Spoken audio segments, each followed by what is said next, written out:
It's still April. We're in the De La Salle weight room. We're with Anthony Sweeney. We talked to him last week, and actually I asked a bunch of questions, and people wanted to know about your elbow. You got injured during the foothill game. Yeah. It was dislocated. How's that coming?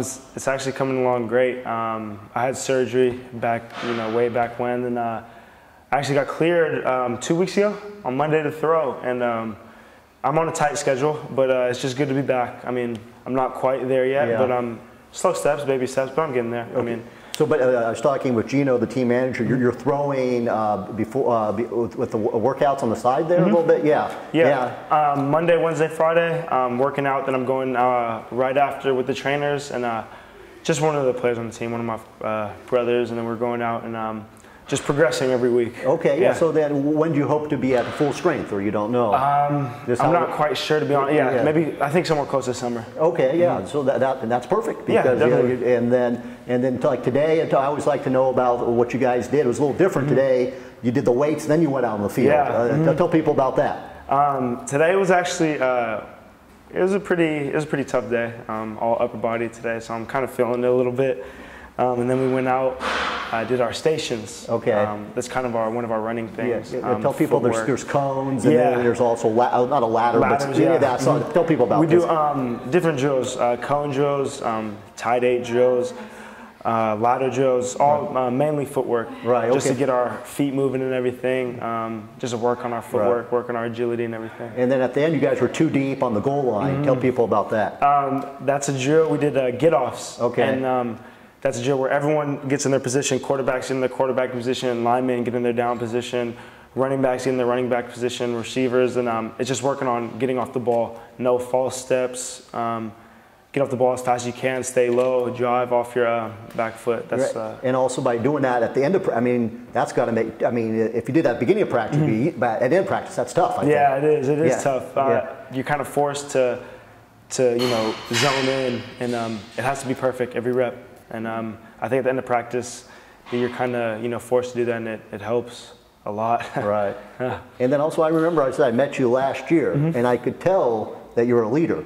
And I'm thinking, I don't know, I think last year was Simba Short the leader last year? Yeah. And I'm noticing that the torch, I think it has to be passed. I mean, Simba's going to be at Northwestern, so. Yeah, maybe that's what we do. We get him, but you see, when's school out? Like in June? Or? I think school for the seniors ends a couple weeks early. Oh, okay. Yeah, and then they actually have, I want to say maybe 3 weeks of school left. Okay, so maybe if we want to do something with you and Simba, we best move on that. Definitely. He's going to try to head to Chicago on us. Okay. He's going soon. Okay, And talk about him. You played with him.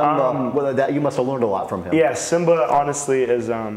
That's a guy who I consider my brother. That is one of the closest people in my life. He's helped me through everything. Even when I was here, when I was a younger sophomore, that was the guy who I lifted with. That was the guy who I worked with. And he's passed down a lot of, his characteristics to me. One of the greatest, people I've ever been around. One of the greatest leaders. The way our team followed after him last year, it was just so amazing. And he's one of the guys who I always tell him, he's one of the guys who I'm continuing to work for. He's here, he's not here, he's always with me. Right. One of my best friends, one of my brothers, and I'll forever thank him for the things he's taught me. Yeah, okay, so that was a good question I asked. And so that's it. I'll try to get you guys together. I think you'd enjoy having an interview with him. Definitely, definitely. Okay. And then I'm trying to think, let me see, make sure I cover everything. What about this? I talked to Devin about this.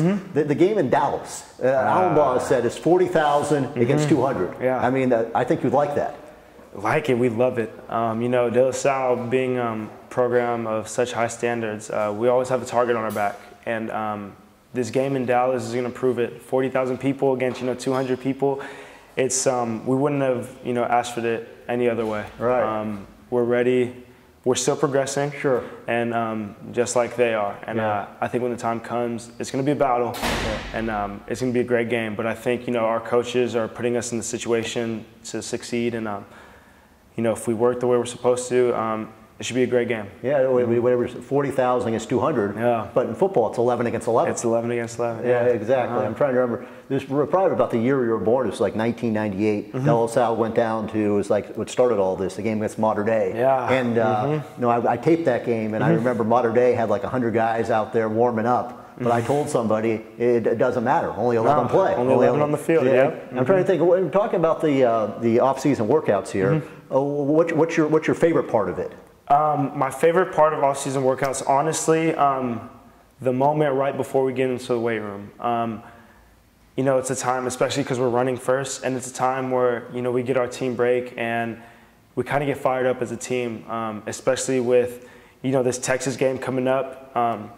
It's our job as seniors, you know, to get everyone ready to work. And, you know, we stand right out there, and we just get fired up, ready to lift. And, you know, it's just a feeling that, you know, you're edgy. And that's probably my favorite thing. Just getting in here, you know, lifting weight, banging weight, just the sound of it hitting, you know, the mats and everything. I love it. Right, and, okay. But, it's amazing. I'm gonna this might be careful because Mark Wine and Alba might watch this. What is your least favorite?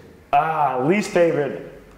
I would have to say Fridays. Okay. Fridays, we run out, you know, we have track 235, which is killer, and then we come back in here and Coach Wine puts us through a pretty, you know, intense, insane lift and circuit, and but I would say that's the hardest part, but that works us the most. Right, okay, and, maybe we'll end on something fun here. I was talking, what does Anthony Sweeney do when he's not here? And you mentioned music. Yeah. And I mentioned rap. Yeah. And I don't know much about rap, but I do remember that you mentioned the Run DMC. Yeah. So you know about, I'm trying to think, obviously the one, Walk This Way. Oh, yeah. You ever heard the song, It's Tricky? Yeah. Okay, Always, yeah. Okay, yeah. Go ahead to talk about this. I listen to all types of rap, hip hop, you know.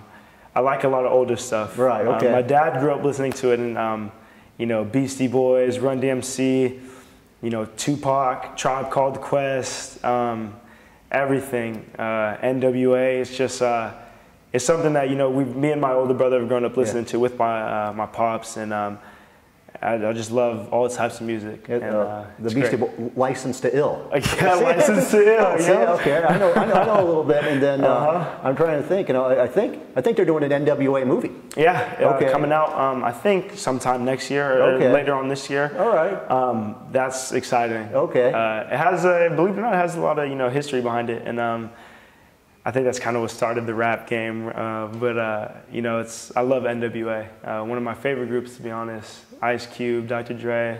I'm actually excited for that movie. I was talking with my friend Gabe. He's out here somewhere, and he's very excited for that movie too. Right. So, yeah. I don't know why I know. I think they got MC Ren. Is that one? MC Ren. Yeah. Right. Mm-hmm. Who's the other guy? They had Snoop later on. A guy named DJ Yellow. Yep. Mm-hmm. See, okay. Yeah. All right. So Anthony, well, no, I know football and I know rap. Music, rap. And that's why we get along. Okay. Heck yeah. So let's do that. We'll check in next week and we'll find more topics. I can't tell how much I might enjoy this. Thank you. You know, this is great.